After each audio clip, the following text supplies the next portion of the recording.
नमस्कार, मैं हूं रमेश भट्ट। आप देख रहे हैं देवभूमि डायलॉग। और देवभूमि डायलॉग में आज का मुद्दा जो उत्तराखंड के युवाओं ने उठाया है कि उत्तराखंड को एक मजबूत भू कानून चाहिए और वो हिमाचल की तर्ज पे होना चाहिए। इसी पे बात करने के लिए बहुत ही खास मेहमान आज मेरे साथ मौजूद हैं। डॉक्टर एस नेगी, जो फॉर्मर आईएफएस ऑफिसर रहे हैं और हिमाचल कैडर से आते हैं और अपनी 37 साल की सर्विस में से कम 25 साल उन्होंने हिमाचल प्रदेश में बिताए हैं। वर्तमान में वो पलायन आयोग के उपाध्यक्ष हैं और पलायन को लेकर उनकी अपनी एक जबरदस्त स्टडी हुई है उत्तराखंड में, जिन्होंने उन्हें सरकार को समय समय पर दिया है। बहुत बहुत स्वागत है देवभूमि डायलॉग के मंच पे डॉक्टर एस नेगी आपका। और एक महत्वपूर्ण सवाल जो आपका कि यहाँ के युवा आज ये डिमांड कर रहे हैं कि हिमाचल की तर्ज पर उत्तराखंड में भी भू कानून लागू होना चाहिए। सर, आपका सबसे पहले रिस्पॉन्स। हिमाचल में क्या है कि जो एग्रीकल्चर लैंड है उसको नॉन एग्रीकल्चरिस्ट नहीं खरीद सकता। जो हिमाचली एग्रीकल्चरिस्ट है वही हिमाचल में एग्रीकल्चर लैंड खरीद सकता है। जो हिमाचल के शहरों में रह रहे हैं वो एंटाइटल्ड नहीं है। उससे क्या है कि एग्रीकल्चर को एक किस्म का प्रोटेक्शन मिला हुआ है और एग्रीकल्चर को के विकास के लिए बहुत उसमें सहायता हो रही है। इसीलिए हिमाचल में कृषि और बागवानी का काफी विकास हुआ है। सर, मैं आपको एक स्टडी की जो एनएसएसओ ने 2004 में सर्वे किया हिमाचल और उत्तराखंड के किसानों को लेकर, सर तब जो थी उत्तराखंड के किसान की जो मासिक आय थी वो हिमाचल के किसान से ज़्यादा थी। लेकिन 10 साल के बाद हिमाचल का किसान जो है वो कई गुना आगे बढ़ गया और हमारे किसान की जो मासिक आय है उसमें बहुत मामूली वृद्धि हुई। क्या आप मानते हैं कि उन्होंने एग्रीकल्चर को फोकस किया और सेक्शन 118 जो उनका था, जो उनका लैंड एक्ट था, उसकी वजह से ये हो पाया?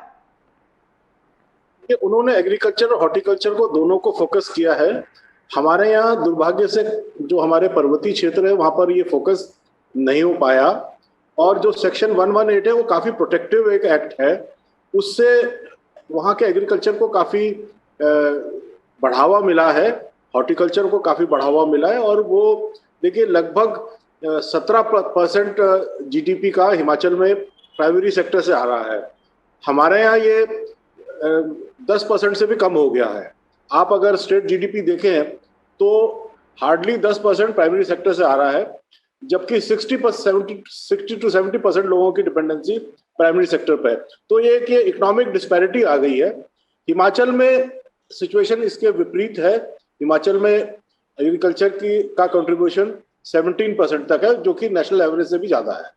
बट सर ये इसलिए है क्योंकि उन्होंने एग्रीकल्चर को फोकस किया, उन्होंने एग्रीकल्चर लैंड बचा के रखी। और खासकर अगर आप उस प्राइमरी सेक्टर में एग्रीकल्चर में हॉर्टिकल्चर का योगदान देखेंगे तो वो ज़्यादा है। वो इसलिए हो पाया क्योंकि उनके जो चीफ मिनिस्टर थे वाईएस परमार साहब, उन्होंने बहुत फोकस किया था और लॉन्ग टर्म में उन्होंने सोचा था कि ये जो है ये एक सस्टेनेबल ग्रोथ का मॉडल हो सकता है।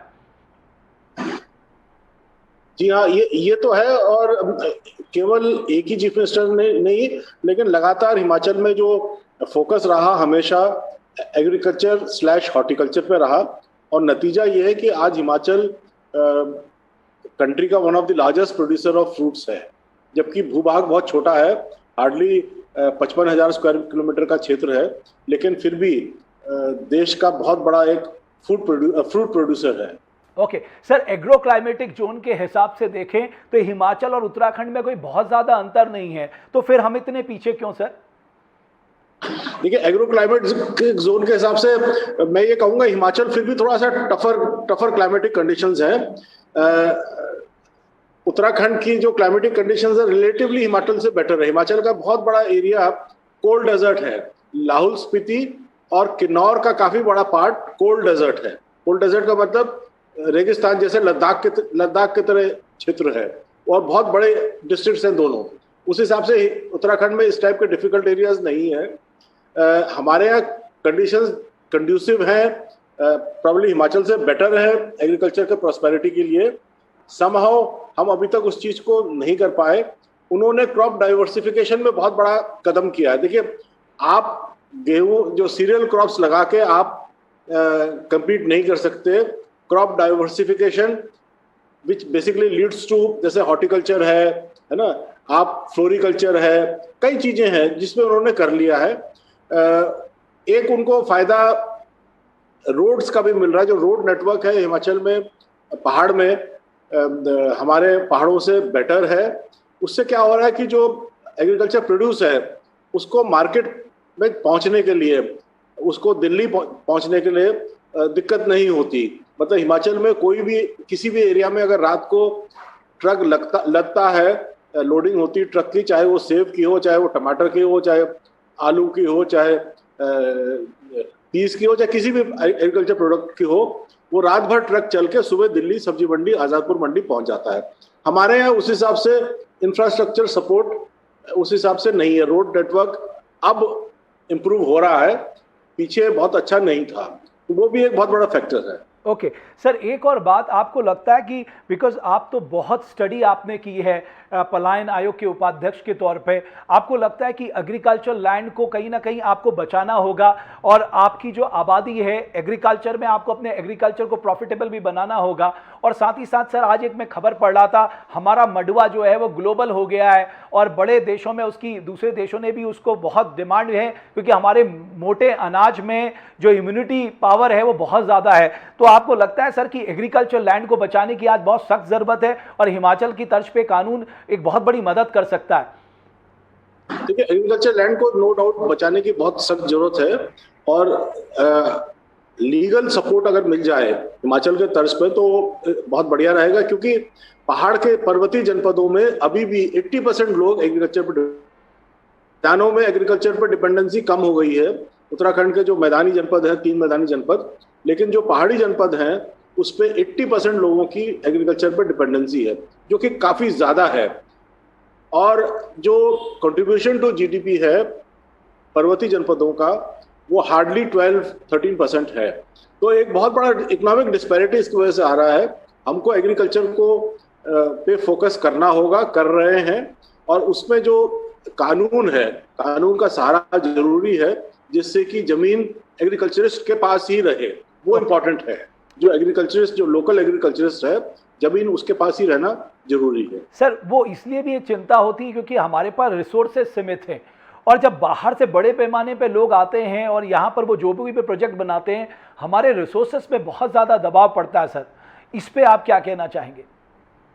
देखिए, रिसोर्सेज पे बहुत ज्यादा दबाव पड़ता है, खासकर हम लोग बहुत ध्यान नहीं दे रहे। जो हमारे पहाड़ में वाटर रिसोर्सेज है ना, वो एक क्राइसिस में है। जो वाटर अवेलेबिलिटी है, आप देखिए, जो एग्रीकल्चर है, पहाड़ के एग्रीकल्चर है, 90% रेनफेड है उत्तराखंड के अंदर, और केवल 10% इरिगेटेड है।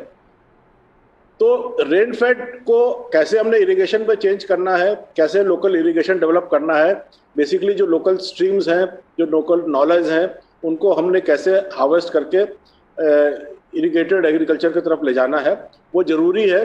तो हमारे वाटर रिसोर्सेज बहुत लिमिटेड हैं, और हम अगर अनप्लान्ड डेवलपमेंट करेंगे तो हमारे वाटर रिसोर्सेज पे उसका इम्पैक्ट पड़ेगा। सर, अनप्लान्ड डेवलपमेंट की आपने बात की। सर, अगर आप उत्तराखंड को देखेंगे, मुझे कोई एक शहर ऐसा बता दीजिए जहां पर प्लान डेवलपमेंट हुआ है डिस्पाइट हमारे पास प्राधिकरण है।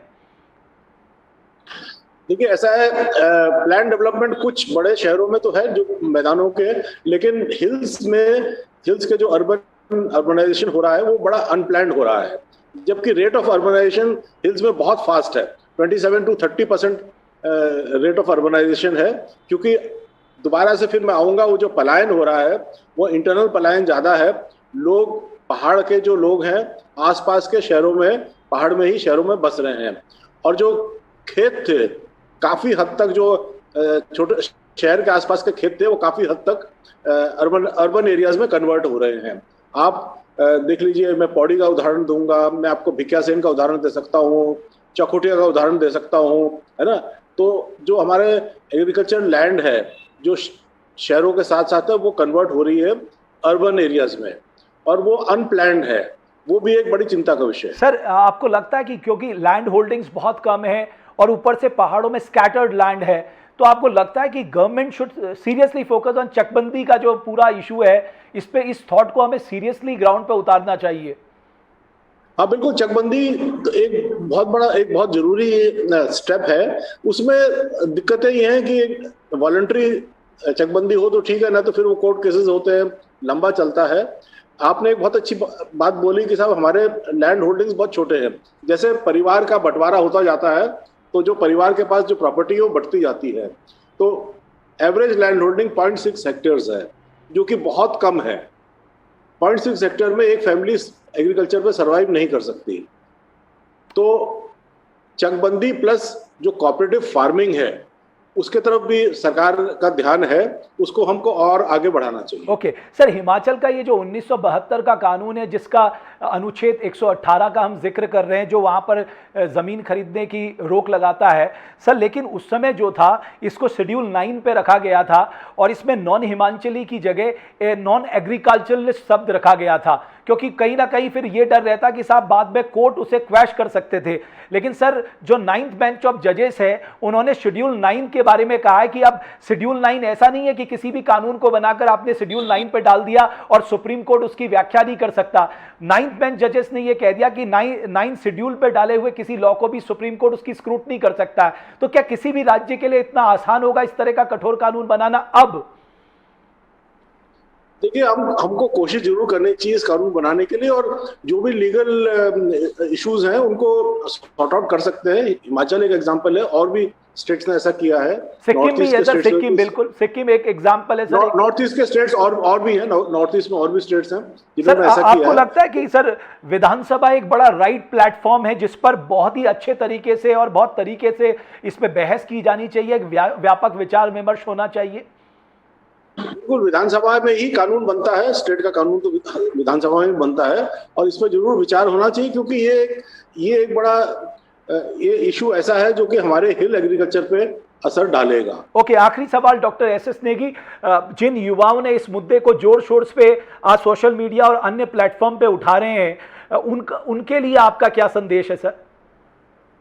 उनके लिए संदेश ये है कि साहब अगर चाहते हैं कि ऐसा कानून बने तो हमारे जो लॉ मेकर्स हैं उनको भी लूप में लेके, उनको भी कन्विंस करके और ऐसे कानून की तरफ हमको बढ़ना चाहिए, क्योंकि अल्टीमेटली कानून तो विधानसभा में ही बनेगा। आप यानी यूथ ने जो डिमांड की है कि साहब हिमाचल की तर्ज पे एक मजबूत भू कानून होना चाहिए, आप उसके से सहमति जताते हैं? हाँ, मैं सहमत हूं, बिल्कुल। बहुत बहुत धन्यवाद डॉक्टर एस नेगी, पलायन आयोग के उपाध्यक्ष और हिमाचल कैडर के पूर्व IFS ऑफिसर। आपका देवभूमि डायलॉग के मंच से जुड़ने के लिए बहुत बहुत धन्यवाद। धन्यवाद, थैंक यू।